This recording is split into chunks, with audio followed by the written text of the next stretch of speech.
I'm sitting here outside our community room at Wesley Acres. That's the room where we enjoy concerts and lectures, bingo and dancing.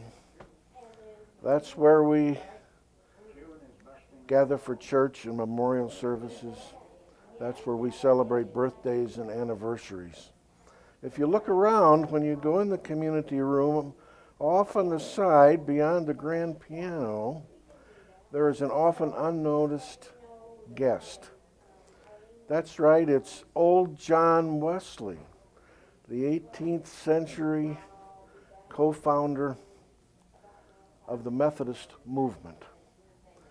He was a dear man and a fierce man, and even though most of the residents here aren't Methodists, they know who John Wesley is, and they appreciate his fierce character. I believe they appreciate him because they know that most famous of all John Wesley quotes. He said, "Remember, do all the good you can, by all the means you can, in all the ways you can, to all the people you can, at all the times you can, in all the places you can, ever so long as you can." Now that's called comprehensive do-gooding. And we believe in that here, and John Wesley believed in it too. We like it because we residents of a certain age, we want to be sure we take our part and do our part and know we can make a difference.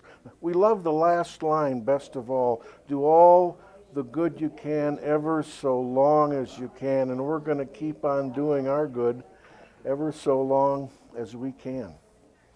Now that's what John Wesley did.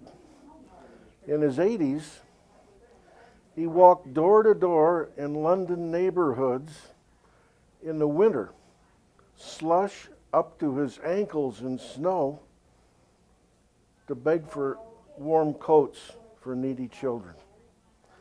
And in the last few weeks of his life, when he was 88 years old, he was still writing letters to politicians. He wrote his last letter to the great abolitionist in Parliament, William Wilberforce, and he wrote this. He said, "Unless God has called you to this task, you're going to be worn out by the work of men and devils. But if God be for you, who can be against you? Weary not in well-doing." We've got a lot of do-gooders here at Wesley Acres. We get our inspiration from John Wesley and from those founders who had the imagination and the gumption to build this place, and from the staff and residents here today. We want to weary in well-doing, but not weary of well-doing. I think we're on the right track, and I think John Wesley smiles.